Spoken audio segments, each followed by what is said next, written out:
क्या आपको भी सपने में मरे हुए लोग दिखाई देते हैं? किसी को अपने मरे हुए पिताश्री सपने में दर्शन देते हैं तो किसी को अपनी मृत माता के दर्शन होते हैं। शायद आपने भी सपने में मृत परिजनों को अवश्य देखा होगा, लेकिन सुबह उठने के बाद आप उस सपने को दुर्लक्ष्य कर देते हैं। क्या अपने मन में कभी ऐसा विचार आया कि आपको ऐसा सपना क्यों दिखाई दिया?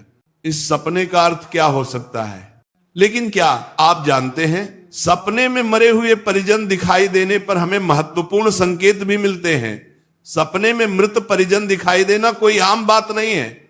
इसके पीछे गहरा रहस्य छिपा हुआ है, जिनका वर्णन हमारे पुराणों में किया गया है।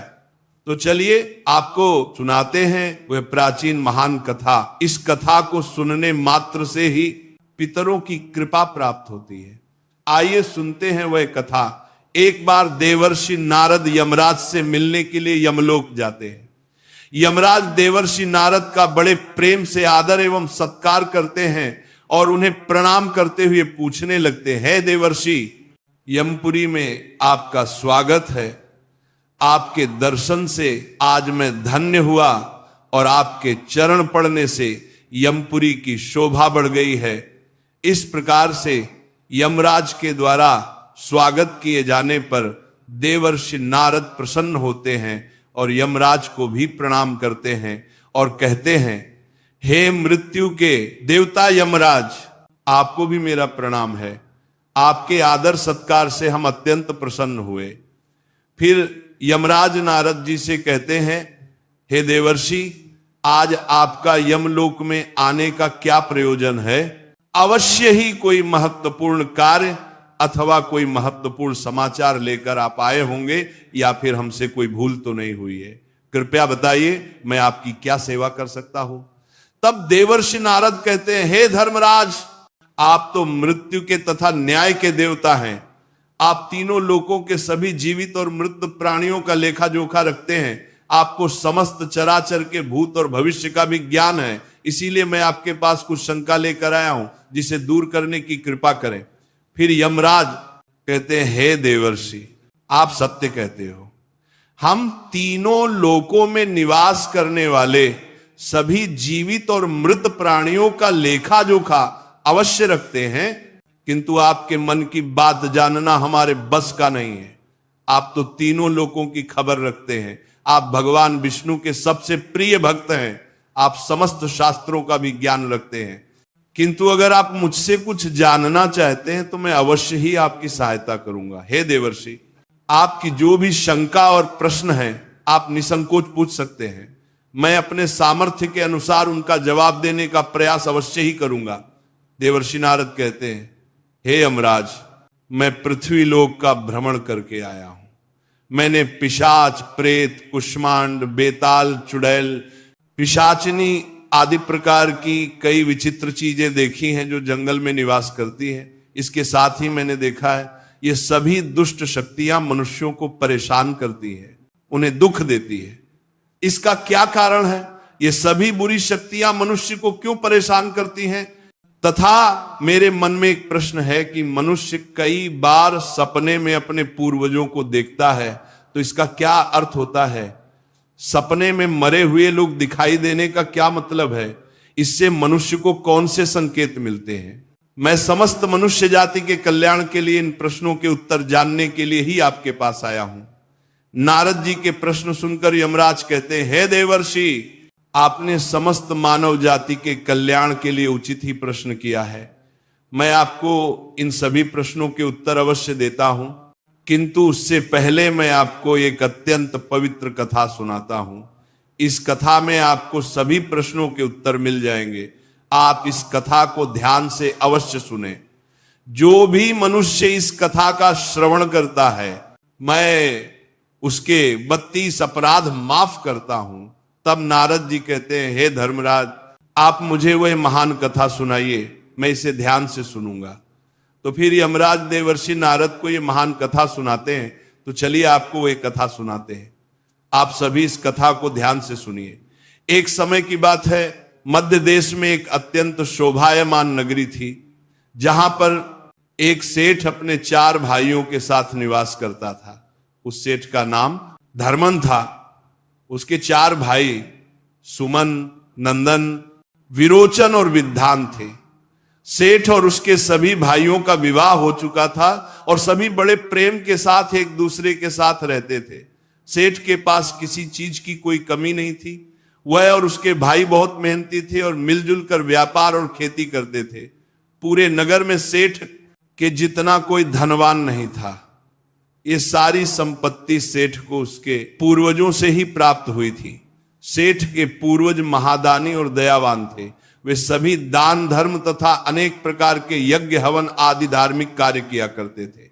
किंतु सेठ कंजूस स्वभाव का था और उसके अंदर पूर्वजों के लक्षण नहीं थे। सेठ ने दान धर्म करता और ना ही यज्ञ तथा हवन आदि कार्य करता था।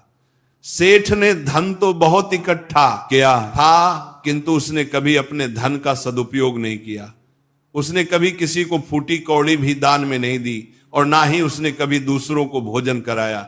सेठ के पूर्वज तो मंदिरों में भंडारा दिया करते थे, गरीबों को वस्त्र तथा अन्न का दान किया करते थे, लेकिन सेठ ने अपने पूर्वजों का कभी अनुसरण नहीं किया। वह हमेशा ही धन कमाने में और धन का संचय करने में लगा रहता था, जिससे उसके पास बहुत सारी धन संपत्ति तो हो गई, लेकिन उसके पूर्वज उससे बहुत दुखी और नाराज हो गए। फिर पितृपक्ष आया। पितृपक्ष में सभी पूर्वज अपने पुत्रों के द्वारा श्राद्ध और तर्पण की अपेक्षा कर रहे थे, किंतु उनके किसी भी पुत्र ने अपने पूर्वजों के लिए श्राद्ध किया और ना ही तर्पण किया। उन्होंने ना दान धर्म किया और ना ही किसी भूखे प्राणी को भोजन कराया। अपने पुत्रों को ऐसी दुष्टता देखकर सभी पितृगण अत्यंत दुखी हुए। सेठ के पूर्वजों को अपने पुत्र का व्यवहार ठीक नहीं लगता था। इसी कारण से वह पितृलोक में भी दुखी ही रहा करते थे। धन कमाने के लालच में सेठ इतना उन्मत्त हो गया कि वह अपने पूर्वजों को भी भूल गया और उसने अपने पूर्वजों का श्राद्ध तथा तर्पण आदि कार्य करना भी बंद कर दिया, जिससे उसके पूर्वजों की आत्मा की तृप्ति नहीं होती थी। वे अपने पुत्र के ऐसे व्यवहार से दुखी रहने लगे। फिर एक दिन उस सेठ के पूर्वज चर्चा करते हैं। वे एक दूसरे से कहने लगते हैं, हमारा बड़ा ही दुर्भाग्य है जो हमारे कुल में इतने स्वार्थी और लालची पुत्रों का जन्म हुआ है। हमारे पुत्र हमारे लिए श्राद्ध करते हैं और ना ही दान धर्म करते हैं। हमारे पुत्रों के कुकर्मों के कारण हमारा पतन हो रहा है।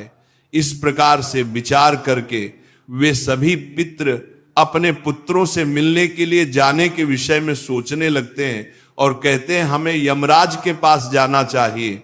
अब वे ही हमारी इस समस्या का समाधान कर सकते हैं। हम सभी यमराज के पास जाकर उनसे हमारे पुत्रों को मिलने के लिए जाने की अनुमति मांगेंगे। फिर सभी पितृगण आकाश मार्ग से उठते हुए पितृलोक से यमलोक में यमराज के पास जाते हैं। वहां पर जाकर वे सभी यमराज को नमस्कार करते हैं। पितृगणों को यमपुरी में आया हुआ देखकर यमराज भी उनका स्वागत करते हैं और उनके आने का कारण पूछते हैं। तब सभी पितृ हाथ जोड़कर अपना दुख बताने लगते हैं। वे सभी पितृ यमराज से कहते हैं, हे धर्मराज, हमारे पुत्रों की मति भ्रष्ट हो गई है। हमारे पुत्र न दान करते हैं और न श्राद्ध और तर्पण करते हैं। उनके अशुभ आचरण से हमारा पतन हो रहा है। वे कभी दान धर्म नहीं करते हैं, जिस कारण से हमारी संतुष्टि नहीं हो रही है। कृपया आप हमें हमारे पुत्रों से मिलने के लिए एक बार जान दे। हम हमारे पुत्रों को समझाकर लौट आएंगे, उन्हें शास्त्रों का ज्ञान देकर फिर से यमलोक लौट आएंगे। तब यमराज ने उन्हें आज्ञा देते हुए कहा, हे महात्माओं, तुम अपने पुत्र को मिलने के लिए तो नहीं जा सकते, किंतु तुम अपने पुत्र को स्वप्न के माध्यम से संकेत अवश्य दे सकते हो। इसीलिए आप सभी अपने पुत्रों को उनके सपने में जाकर संकेत देकर उन्हें अपना दुख समझा सकते हैं। फिर वे सभी पितृ इस बात पर सहमत हो जाते हैं और एक एक करके अपने सभी पुत्रों के सपनों में जाकर उन्हें दर्शन देते हैं। सबसे पहले वे अपने बड़े पुत्र के अर्थात उस सेठ धर्मन के सपने में उसे दर्शन देते हैं और उसे संकेत देते हैं, किंतु उनका बड़ा पुत्र उनके संकेतों को समझ नहीं पाता है। दूसरे दिन जागने पर वह उस सपने को भूल जाता है और अपने पितरों के द्वारा दिए गए संकेतों को भी नजरअंदाज कर देता है। इससे वे सभी पितृगण फिर से निराश हो जाते हैं और फिर सभी पितृगण अन्य पुत्रों के सपनों में जाकर भी उन्हें दर्शन देने लगते हैं तथा उन्हें अनेक प्रकार के संकेत भी देते हैं, लेकिन उनके बाकी पुत्र भी उन संकेतों को दुर्लक्ष्य कर देते हैं। कोई भी अपने पूर्वजों के द्वारा बताए हुए संकेतों को समझ नहीं पाता है, जिससे सभी पितृगण अत्यंत दुखी और नाराज हो जाते हैं। सेठ और उसके भाई धन कमाने के लालच में पूरी तरह अंधे हो चुके थे। उन्हें पूर्वजों के प्राप्त द्वारा दिव्य संकेतों का महत्व कुछ भी नहीं लगता था, किंतु पितरों के स्वप्न में दर्शन देने के कुछ ही दिनों के बाद उस सेठ को व्यापार में नुकसान उठाना पड़ता है। उसे व्यापार में बहुत ज्यादा घाटा होने लगता है, जिससे उसकी सारी धन संपत्ति नष्ट हो जाती है। सभी भाइयों में वाद विवाद और लड़ाई झगड़े होने लगते हैं। पूर्वजों द्वारा जमा की हुई सारी जमीन जायदाद को वे बेच डालते हैं और पूरी तरह से बर्बाद हो जाते हैं। सभी भाई एक दूसरे से अलग हो जाते हैं और अपना अपना पेट पालने में लग जाते हैं। उधर स्वर्ग लोक में पितरों को अपने पुत्रों की ऐसी दुर्गति देखकर बहुत पीड़ा होने लगती है। सभी पितृगण अत्यंत दुखी और उदास हो जाते हैं। फिर से वे सभी यमराज के पास जाते हैं और कहने लगते हैं, हे धर्मराज, हमसे हमारे पितरों की ऐसी दुर्गति नहीं देखी जाती है। हमारे द्वारा किए गए सभी पुण्य कर्मों को हमारे पुत्रों ने नष्ट कर डाला है। कृपया आप कुछ ऐसा उपाय करें जिससे हमारे पुत्रों को उनकी भूल का पता चल जाए। फिर यमराज उन पितरों से कहते हैं, हे महात्माओं, तुम्हारी इस व्यथा को मैं समझता हूं। मैं तुम्हारी अवश्य ही सहायता करूंगा। मैं स्वयं तुम्हारे पुत्रों के पास जाकर उन्हें उनकी भूल के बारे में बताता हूं। फिर यमराज अपने भैंसे पर सवार होकर पृथ्वी लोक पर आते हैं और उस सेठ के घर की तरफ जाने लगते हैं। हाय, जब यमराज सेठ के घर के समीप पहुंच जाते हैं, तभी वे एक साधु का रूप धारण कर लेते हैं। सबसे पहले वो उस सेठ के घर पर जाते हैं तो वो सेठ अत्यंत बीमार पड़ा हुआ होता है। द्वार पर जाकर यमराज खाने लगते हैं, भिक्षाम देही भिक्षाम देही, क्या घर में कोई है ही मैं तुम्हारे द्वार पर? एक साधु आया है जो बड़े दूर से यात्रा करके आया है, कोई हो तो भिक्षा दो, भिक्षाम देही। द्वार पर आए साधु को देखकर उस सेठ की पत्नी सुनंदा उनका स्वागत करती है और कहती है, पधारी। हे साधु महाराज, आपका स्वागत है, कहिए मैं आपकी किस प्रकार से सहायता कर सकती हूं?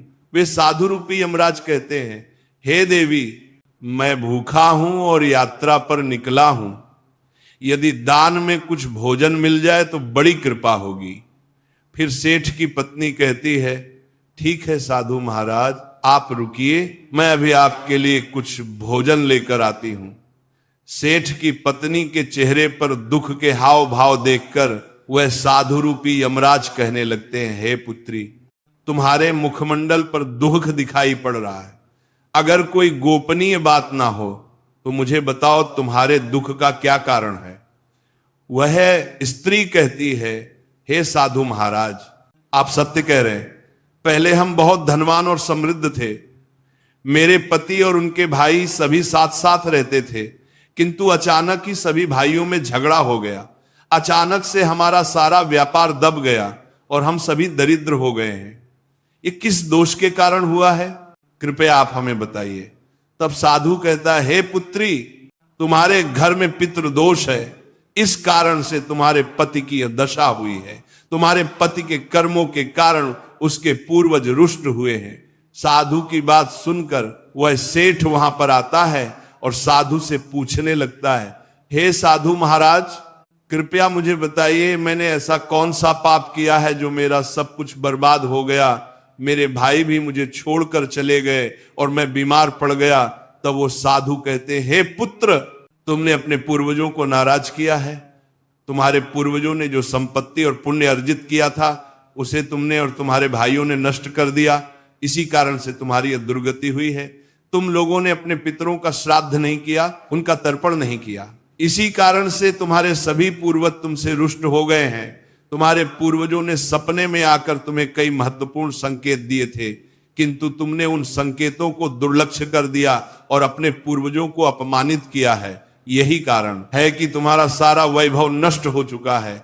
इस प्रकार से उस साधु के द्वारा बताने पर उस सेठ को सब कुछ पता चल जाता है।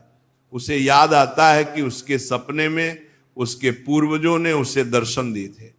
वह सेठ उस साधु से कहता है, हे साधु महात्मा, आप सत्य कह रहे हैं। हमारे पूर्वजों ने हमें सपने में दर्शन अवश्य दिए थे, किंतु हम उनके द्वारा दिए गए संकेतों को समझ नहीं पाए। कृपया आप मुझे सपने में पूर्वजों को देखने पर क्या संकेत मिलते हैं, इस बारे में बताइए। फिर वह साधु कहते हैं, हे पुत्र, अब तुम ध्यान से सुनो। मैं तुम्हें सपने में पूर्वज दिखाई देने पर मिलने वाले संकेतों के बारे में बताता हूं। साधु रूपी यमराज कहते हैं, पुत्र, यदि पितरों का उद्धार नहीं होता है तो वे प्रेत योनि में ही मृत्यु लोक पर भटक रहे होते हैं। वे भूख प्यास से व्याकुल होकर अपने परिवारजनों के घर में प्रवेश करते हैं। सुनो वत्स, अब मैं तुम्हें उन सभी संकेतों के बारे में बताता हूं जो तुम्हें ध्यान में रखना चाहिए। यमराज ने साधु के वेश में सेठ को बताया, यदि तुम अपने सपने में अपने पूर्वजों को भूख और प्यास से व्याकुल देखते हो तो यह संकेत अत्यंत महत्वपूर्ण है। इसका तात्पर्य यह है कि तुम्हारे पितृ अभी भी प्रेत योनि में भटक रहे हैं। इसका कारण यह है कि उनके लिए उचित रूप से श्राद्ध कर्म और तर्पण नहीं किया गया है। वे अब भी अपने परिवार से आहार और जल की प्रतीक्षा कर रहे हैं। यह स्थिति तब उत्पन्न होती है जब पूर्वजों का तर्पण समय पर नहीं किया जाता या जब श्राद्ध की प्रक्रिया को पूरी श्रद्धा से नहीं निभाया जाता। तुम्हारे पूर्वज स्वप्न के माध्यम से अपनी पीड़ा व्यक्त कर रहे हैं ताकि तुम उनकी स्थिति को समझो और उनके लिए आवश्यक धार्मिक अनुष्ठान कर सको। इस समस्या का समाधान यही है कि अपने पितरों के लिए विधि पूर्वक श्राद्ध कर्म और तर्पण किया जाए। सेठ को और स्पष्ट करते हुए यमराज बोले, अगर तुम्हें अपने सपने में मृत पूर्वज जंजीरों में बंधे हुए दिखाई देते हैं तो यह अत्यंत चिंता का विषय है। यह संकेत इस बात का प्रतीक है कि तुम्हारे पितृ किसी बंधन में हैं और उन्हें मुक्ति नहीं मिल पाई है। यह स्थिति तब उत्पन्न होती है जब उनके श्राद्ध या तर्पण समय पर नहीं किए जाते या उनके लिए आवश्यक धार्मिक कृत्य अधूरे रहते हैं। यह दर्शाता है कि पितरों की मुक्ति में बाधाएं उत्पन्न हो रही हैं। इस समस्या का समाधान भी यही है कि तुम दान, श्राद्ध और तर्पण का आयोजन करो ताकि पितरों की आत्मा को शांति मिल सके और वे अपने बंधनों से मुक्त हो सके। यमराज ने गंभीरता से कहा, अगर तुम्हारे पूर्वज सपने में मैले और फटे पुराने वस्त्र पहने हुए दिखाई दें तो यह अत्यंत अशुभ संकेत है। ये इस बात का प्रतीक है कि तुम्हारे पितृ अत्यधिक दुखी और पीड़ित हैं। वे प्रेत योनि में भटक रहे हैं और उनकी आत्मा को शांति प्राप्त नहीं हो पा रही है। ये तब होता है जब उनके लिए श्राद्ध कर्म, तर्पण और पिंडदान नहीं किया जाता। इसलिए जब भी इस प्रकार का सपना आए, अपने पूर्वजों की आत्मा की शांति के लिए तुरंत पिंडदान और तर्पण करना अनिवार्य होता है। सेठ से बात करते हुए यमराज ने समझाया, अगर तुम्हारे पूर्वज सपने में तुमसे कुछ मांगते हुए दिखाई दें तो यह इस बात का संकेत है कि उनकी कोई अधूरी इच्छा बाकी रह गई है। उनके जीवन काल की कोई अभिलाषा अधूरी रह गई थी जो उन्हें मुक्ति प्राप्त करने में बाधा डाल रही है। ऐसे सपनों में यह देखना महत्वपूर्ण है कि वे किस प्रकार की वस्तु की मांग कर रहे हैं। तुम्हें उसे वस्तु या उसकी समरूप चीज का दान करना चाहिए ताकि उनके अधूरे कार्य पूर्ण हो सके और उनकी आत्मा को शांति प्राप्त हो सके। जब उनकी इच्छाएं पूरी हो जाती हैं तो वे प्रेत योनि से मुक्ति पा लेते हैं। यमराज ने सेठ की ओर देखते हुए कहा, यदि सपने में तुम्हारे पूर्वज तुम्हारे सर पर हाथ फेरते हुए दिखाई दें तो यह अत्यंत शुभ संकेत होता है। इसका अर्थ यह है कि तुम्हारे पूर्वज तुमसे अत्यधिक प्रसन्न हैं और तुम्हें अपना आशीर्वाद दे रहे हैं। ऐसे सपने इस बात का प्रतीक होते हैं कि तुम्हारे जीवन में कुछ अच्छा होने वाला है और तुम्हारे पूर्वज सदैव तुम्हारे साथ रहकर तुम्हारी रक्षा कर रहे हैं। ये संकेत तुम्हारे पितरों की प्रसन्नता का प्रतीक है, जो उनके आशीर्वाद के रूप में प्रकट हो रहा है। यमराज ने समझाया, अगर तुम्हारे पूर्वज सपने में तुम्हारी ओर हाथ बढ़ाते हुए दिखाई दे तो यह अत्यंत शुभ संकेत है। इसका अर्थ यह है कि तुम्हारे पितृ प्रयासों से संतुष्ट हैं और तुम्हें जीवन में सफलता मिलेगी। ऐसे सपने देखना यह दर्शाता है कि तुम्हारे पितृ तुम्हारे साथ हैं और वे तुम्हारी उन्नति और सफलता के लिए आशीर्वाद दे रहे हैं। इस प्रकार के सपने आने पर तुम्हें यह सुनिश्चित करना चाहिए कि तुम सही मार्ग पर चल रहे हो। यमराज ने चिंतित स्वर में कहा, यदि सपने में तुम्हारे पूर्वज अचानक अदृश्य हो जाते हैं तो यह एक अशुभ संकेत होता है। इसका अर्थ है कि तुम्हारे जीवन में कोई संकट आने वाला है और तुम्हें सावधान हो जाना चाहिए। यह सपना इस बात का सूचक है कि निकट भविष्य में कोई बड़ी कठिनाई तुम्हारे सामने आ सकती है। ऐसे सपनों से यह सीख मिलती है कि हमें मानसिक और आध्यात्मिक रूप से किसी भी आने वाले कष्ट के लिए तैयार रहना चाहिए। सेठ को और अधिक गंभीर होते हुए यमराज बोले, अगर सपना में तुम्हारे पूर्वज क्रोधित अवस्था में दिखाई दें तो ये इस बात का संकेत है कि वे तुमसे नाराज हैं। इसका अर्थ यह है कि तुम कोई ऐसा कार्य कर रहे हो जो उन्हें पसंद नहीं है और वे चाहते हैं कि तुम उस कार्य को बंद कर दो। ये एक चेतावनी है कि तुम्हारे कर्मों में कोई कमी है और तुम्हें अपने मार्ग पर विचार करना चाहिए। इस प्रकार का सपना आने पर तुम्हें अपने कार्यों की समीक्षा करनी चाहिए और सही मार्ग पर चलने का प्रयास करना चाहिए। यमराज ने दुख भरे स्वर में कहा, अगर तुम अपने सपने में अपने पूर्वजों को रोते हुए देखो तो ये अत्यंत अशुभ संकेत है। ये इस बात का प्रतीक है कि तुम्हारे जीवन में कोई बड़ा संकट आने वाला है और तुम्हारे पूर्वज उस संकट से बहुत दुखी हैं। ये सपना इस बात की चेतावनी देते हैं कि तुम्हें सतर्क हो जाना चाहिए और ईश्वर की भक्ति में मन लगाना चाहिए ताकि संकट से तुम्हारी रक्षा हो सके। यमराज मुस्कुराते हुए बोले, यदि सपने में तुम्हारे पूर्वज स्वस्थ, प्रसन्न और तेजस्वी दिखाई दें तो यह अत्यंत शुभ संकेत है। इसका अर्थ है कि तुम्हारे पितरों को मुक्ति मिल चुकी है और वह तुमसे प्रसन्न हैं। ऐसे सपने इस बात का संकेत होते हैं कि तुम्हारे पितृ तुम्हें आशीर्वाद दे रहे हैं और तुम्हारे जीवन में सुख, शांति और समृद्धि आने वाली है। यह संकेत यह दर्शाता है कि तुम सही मार्ग पर हो और तुम्हारे पूर्वज तुम्हारी प्रगति से संतुष्ट हैं। यमराज ने चेतावनी भरे स्वर में कहा, अगर पितृपक्ष के दौरान तुम्हें सपने में घोड़ा, हाथी, बैल या कोई विपरीत मनुष्य दिखाई दे तो ये इस बात का संकेत है कि तुम्हारे पितरों की मुक्ति नहीं हुई है और वे अभी प्रेत योनि में भटक रहे हैं। ये इस बात का भी संकेत है कि वे तुमसे अत्यंत दुखी हैं। ऐसे संकेत मिलने पर तुम्हें तुरंत पितरों की संतुष्टि के लिए दान और श्राद्ध करना चाहिए ताकि उनकी आत्मा को शांति मिल सके। अंत में यमराज बोले, यदि तुम्हें सपने में कोई जानवर जैसे कुत्ता, बैल, गाय या अन्य पशु मनुष्य की तरह बात करते हुए दिखाई दे तो यह अत्यंत विचलित करने वाला संकेत है। इसका अर्थ यह है कि तुम्हारे पितरों की आत्मा को शांति नहीं मिल रही है। यह इस बात का संकेत है कि तुमने उनके लिए आवश्यक धार्मिक कृत्य अधूरे छोड़े हैं। इस स्थिति में तुम्हें तर्पण, पिंडदान या अन्य धार्मिक अनुष्ठान करके अपने पितरों की आत्मा की शांति के लिए प्रार्थना करनी चाहिए। तब वह साधु कहता है, हे पुत्र, यदि तुम्हें भी इस प्रकार के सपने दिखाई पड़े हैं तो तुम्हें अपने पूर्वजों को प्रसन्न करने के लिए दान, धर्म, तर्पण, श्राद्ध आदि कर्म करने चाहिए जिससे तुम्हारे सभी कष्ट दूर होंगे।